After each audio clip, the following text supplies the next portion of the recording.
Assalamualaikum warahmatullahi wabarakatuh. Alhamdulillahirabbil alamin wa bihi nasta'in ala umurid dunya waddin. Wassalatu wassalamu ala asrofil anbiya wal mursalin nabiyina wa bina wa maulana Muhammad wa ala alihi wa ashabi ajmain amma ba'. Syukur selalu kita panjatkan kehadirat Allah Subhanahu wa taala atas segala kebaikannya, atas segala hidayah, inayahnya, sehingga pada kesempatan yang berbahagia ini, pemirsa Lentera Nurani, kita dapat berada dalam bulan yang penuh ridha Allah Subhanahu wa taala, di bulan Ramadan. Kita ingat bersama bahwa Allah Subhanahu wa taala membuka pintu hidayah bagi hamba-hambanya yang terpilih sesuai dalam Quran surat Al-Baqarah ayat 3. Alladzina yu'minuna bil ghaibi wa yuqimunas salata wa mimma razaqnahum yunfikun. Yang artinya adalah yaitu mereka yang beriman kepada yang ghaib, yang mendirikan sholat dan menafkahkan sebagian rezeki yang kami anugerahkan kepada mereka. Pemirsa yang dirahmati Allah, ayat ini menjadi gerbang. Dalam tafsir Al-Azhar karya Buya Hamka, dijelaskan dengan sangat indah bahwa iman kepada yang ghaib adalah pangkal dari segala kebaikan. Ini menjadi pemisah materialisme kasar dengan spiritualisme yang suci. Orang yang beriman tidak hanya percaya pada apa yang bisa diraba atau dilihat, namun hatinya bisa kita tembus untuk menatap kebesaran dari Allah SWT yang maha ghaib. Adanya malaikat, hari Allah, dan takdir. Ibnu Jarir At-Tabari menyebutkan bahwa ayat ini turun memuji orang-orang mukmin dari kalangan Arab dan ahli kitab yang membenarkan risalah Nabi Muhammad SAW. Asbabun nuzul atau konteksnya adalah jawaban bagi keraguan manusia di masa jahiliyah yang hanya percaya pada berhala yang bisa nampak dengan fisik. Islam datang mengajarkan abstraksi tertinggi. Tuhan tidak perlu dilihat oleh mata, tapi harus bisa dirasakan juga oleh hati, qalb.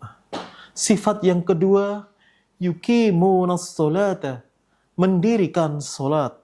Bukan hanya melakukan gerakan saja, tapi mendirikan. Menjadikannya tiang yang kokoh dalam jiwa kita. Dan sifat yang ketiga, wa mimma razaqnahum yunfikun, menginfakkan rezeki. Ini adalah bukti dari sosial, dari kesalehan spiritual. Disinilah letak keseimbangan Islam. Muhammadiyah sejak awal berdirinya memegang teguh prinsip ini. Kesalehan individu, sholat kita harus melahirkan kesalehan sosial dalam berinfak. Iman itu dinamis, pemirsa sekalian. Iman itu menggerakkan. Lantas, di tengah hiruk pikuknya dunia ini yang sungguh luar biasa, maka di mana materialisme seringkali menjadi berhala yang baru yang mungkin menyilaukan mata, sebuah pertanyaan eksistensial muncul dari kedalaman sanubari kita.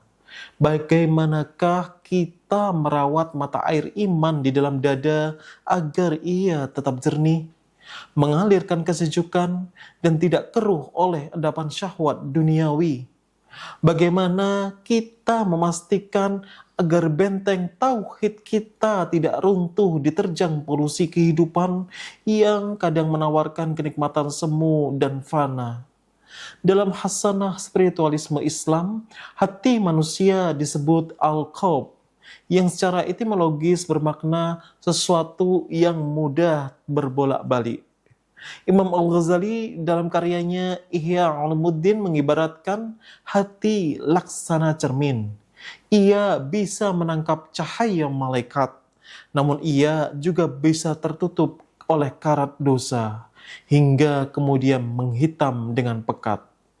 Maka pemirsa sekalian, menjaga kejernihan mata air iman menjadi sebuah kerja tazkiyatun nafs, penyucian jiwa yang berkelanjutan, sebuah proses pemurnian yang tak mengenal kata henti, tasfiyah. Allah SWT zat yang maha latif, yang maha lembut, lagi maha mengetahui, Setiap detak dan gejolak di relung syir hamba-hambanya ini memberikan sebuah proklamasi ilahiyah yang sangat tegas. Quran Surat As-Saffat ayat keempat, Inna ilahakum lawahid. Sesungguhnya Tuhanmu benar-benar esa. Ayat ini dalam kacamata Ibnu Taimiyah dalam Majmu' al-Fatawa bukan hanya sebagai sebuah transmisi informasi numerik tentang keesaan Allah. Ia adalah sebuah jangkar teologis. Ketika dunia menawarkan jutaan sandaran palsu, mulai dari kekuasaan, kekayaan, hingga popularitas, ayat ini memanggil kita untuk pulang pada satu titik gravitasi, wahdaniyah. Bahwa di tengah jutaan keinginan yang mencekik dan ketakutan yang menghimpit, sandaran kita hanya satu. Ia tidak mungkin mendua, tidak bercabang, apalagi bersekutu. Inilah esensi dari Tauhid Al-Uluhiyah yang membebaskan manusia dari perbudakan sesama makhluk menuju penghambaan kepada Sang Khalik. Ketegasan tauhid ini kemudian diaksentuasi dengan sangat luar biasa, dengan sangat indah dan mendalam melalui Quran Surat Al-Bayyinah ayat 5. Wa ma umiru illa liya'budullaha mukhlishina lahuddina hunafa. Padahal mereka tidak hanya disuruh kecuali menyembah kepada Allah dengan memurnikan ketaatan kepadanya dan menjalankan agama yang lurus. Mari kita bedah secara ilmiah dan spiritual kata kuncinya, mukhlisin dan hunafa. Ibnu Qayyim al-Jauziyah dalam kitab Madarijus Salikin menjelaskan bahwa kata ikhlas adalah mengosongkan hati dari selain Allah. Ia adalah tindakan menyatukan iradah, keinginan hanya kepada satu tujuan. Sedangkan hunafa, bentuk jamak dari hanif, merujuk pada kecenderungan jiwa yang secara konsisten condong pada kebenaran dan berpaling dari kesesatan. Dalam perspektif Islam berkemajuan, ayat ini adalah landasan bagi etos kerja yang melampaui zaman. Beragama bukan sekedar ritualitas tanpa nyawa, melainkan menjadi sebuah komitmen untuk menghadirkan Allah dalam setiap helai nafas dan derap langkah hamba-hambanya ini.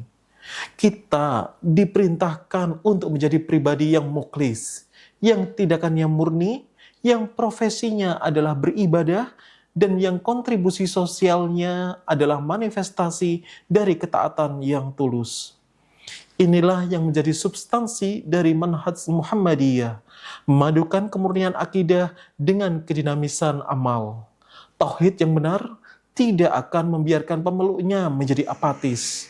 Sebaliknya, tauhid yang murni akan melahirkan pribadi-pribadi yang merdeka. Mereka yang tidak bisa disuap oleh dunia, tidak bisa digertak oleh tirani, dan tidak lelah mencintai kemanusiaan. Karena bagi mereka, hanya Allah lah satu-satunya otoritas tertinggi yang berhak mendapatkan ketaatan mutlak.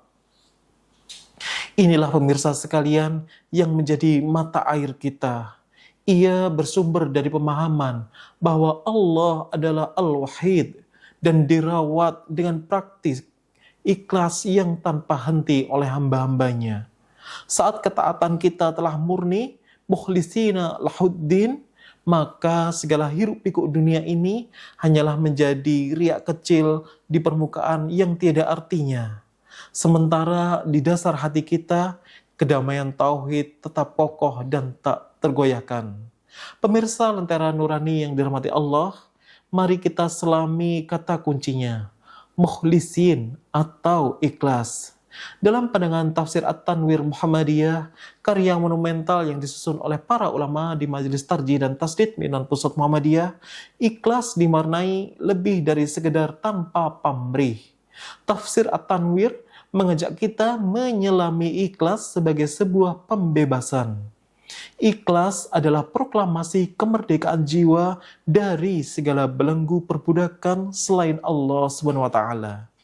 Tauhid yang murni, pemirsa sekalian, bukan hanya di lisan yang berucap la ilaha illallah, Tauhid yang murni adalah sikap batin yang menolak tunduk pada tirani materi, menolak menghamba pada silau jabatan, dan menolak diperbudak oleh haus pujian sesama manusia.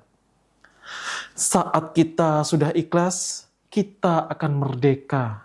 Kita hanya takut dan berharap kepada Yang Maha Esa, Allah Subhanahu wa Ta'ala.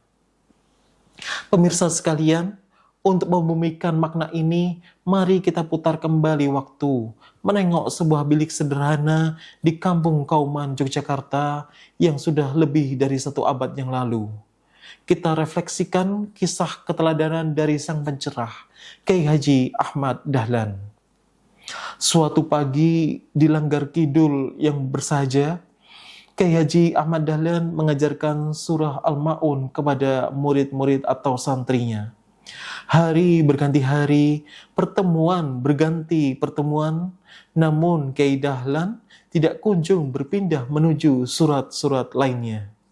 Beliau terus mengulang-ulang ayat tentang anak yatim dan pendusta agama. Para santri yang cerdas dan hafalannya kuat mulai gelisah. Salah seorang mereka pun memberanikan diri untuk bertanya, "Kiai, bukankah kami sudah hafal surah ini di luar kepala? Bacaan kami pun sudah fasih. Tajwid kami sudah benar. Mengapa Kiai mengulang-ulang terus? Mengapa kita tidak pindah ke surah lainnya?" Kiai Dahlan tersenyum teduh, namun tatapannya menghunjam dengan dalam. Beliau bertanya balik dengan lembut, "Apakah kalian sudah mengamalkannya?" Murid-murid itu terdiam, saling berpandangan. Kiai Dahlan pun melanjutkan, "Bukan hanya menghafal lafadznya, tapi apakah kalian sudah pergi ke pasar, ke pinggir jalan? Apakah kalian sudah mencari anak yatim yang kelaparan, orang miskin yang tak punya pakaian, lalu kalian bawa pulang, kalian mandikan, kalian beri makan, dan kalian penuhi kebutuhannya?" Para santri tertunduk. Di saat itulah mereka sadar bahwa selama ini mereka baru membaca Al-Quran, belum membumikan Al-Quran. Pemirsa sekalian, inilah manifestasi nyata dari mukhlisina lahuddin. Kisah ini mengajarkan kita bahwa ikhlas itu bukan sikap pasif yang berdiam diri di atas sajadah yang empuk. Ikhlas itu energi kinetik. Ia aktif, ia bergerak, ia turun ke lapangan.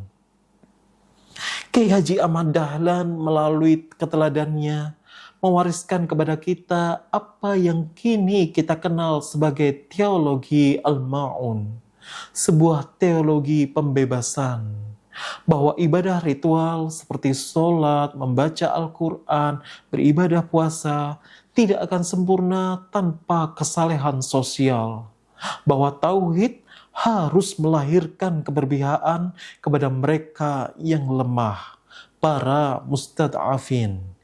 Inilah amal yang valid di sisi Allah, amal yang lahir bukan dari keinginan dipuji, tapi dari getaran tauhid yang murni, yang tak sanggup melihat sesama manusia menderita.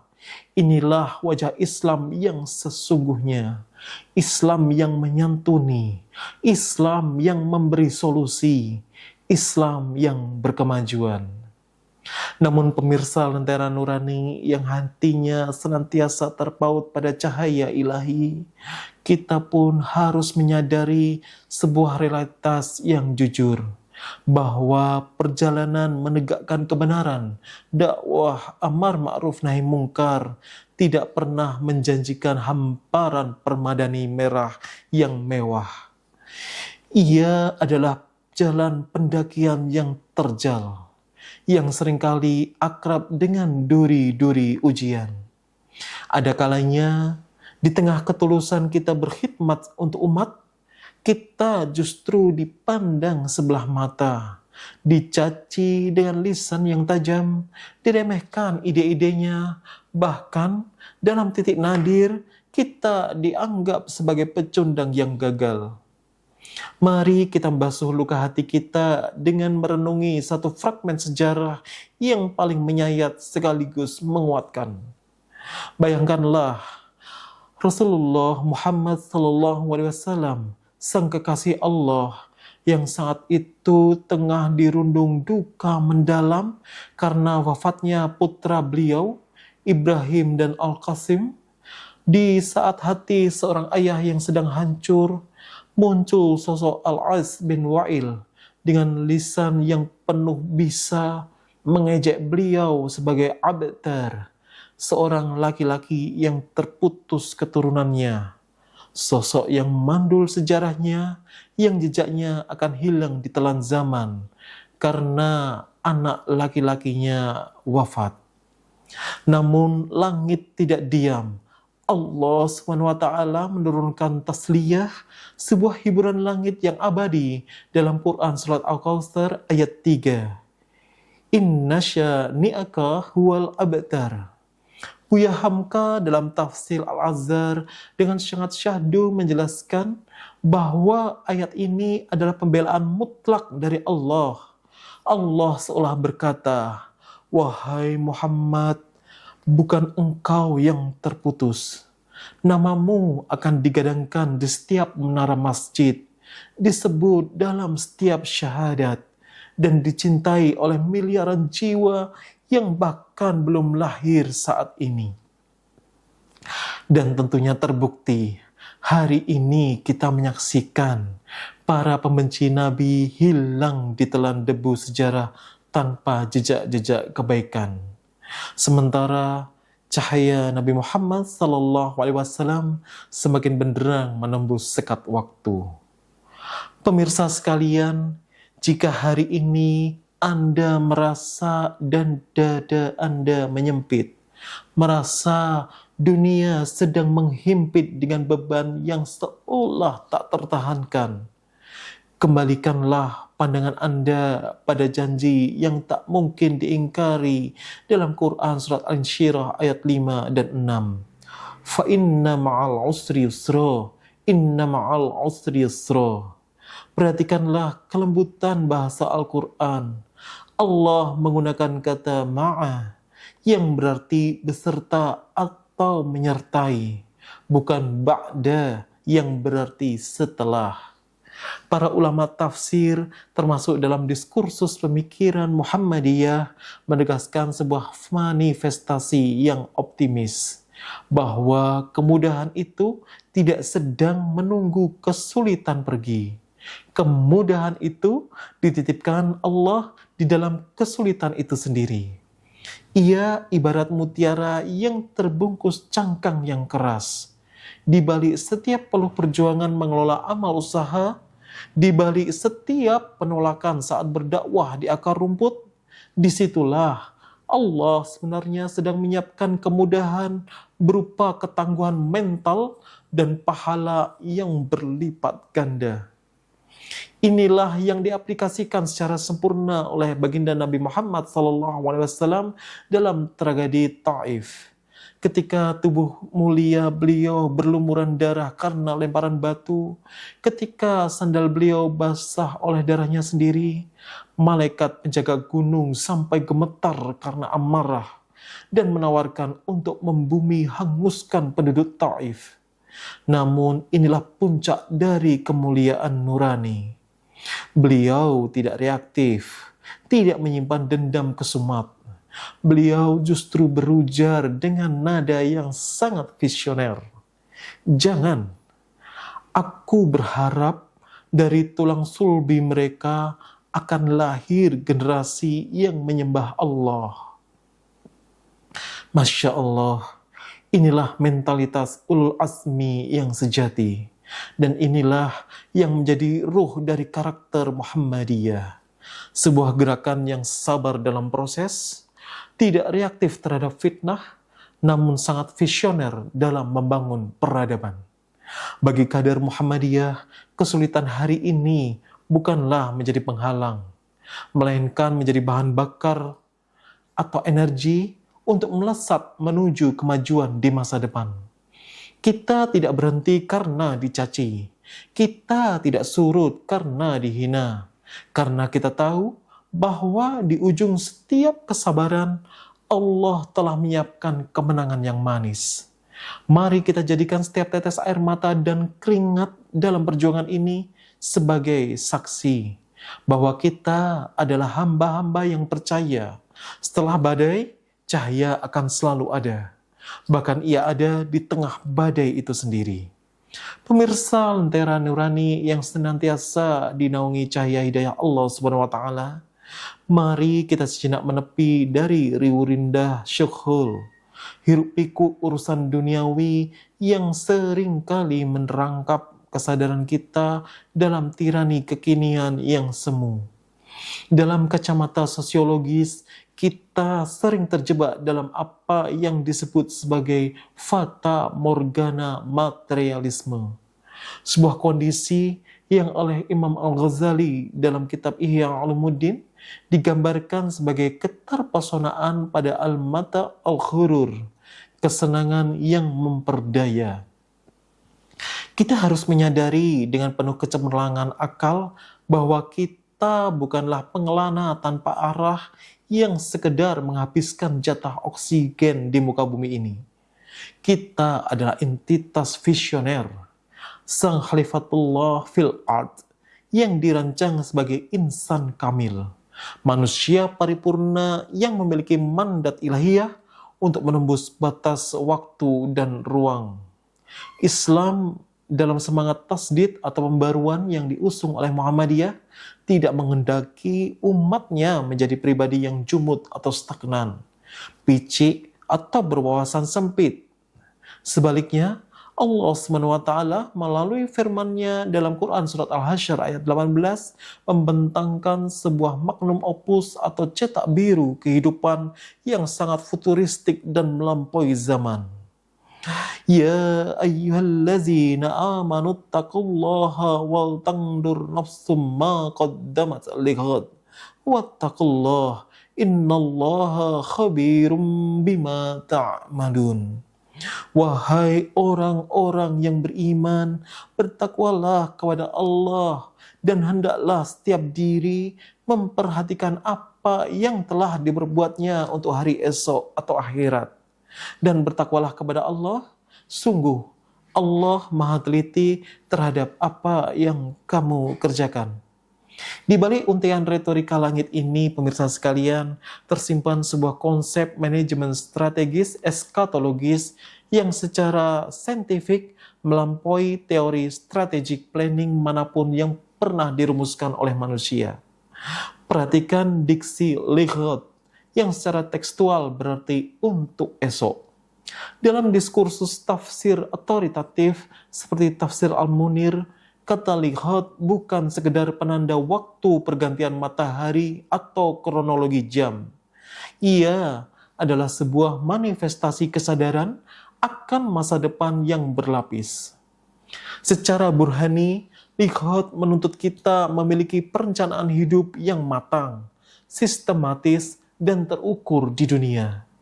Sebuah etos kerja profesional yang tentunya dalam terminologi Muhammadiyah disebut sebagai amal saleh yang berkemajuan. Namun pemirsa sekalian, secara irfani atau spiritual yang jauh lebih fundamental adalah bahwa lighot merupakan hamparan pertanggungjawaban mutlak di hadapan Ilahi Rabbi di barzah dan akhirat kelak. Ibnu Qayyim Al-Jauziyah dalam kitabnya Madarijus Salikin menekankan bahwa ayat ini menjadi basis dari muhasabatun nafsi, audit diri.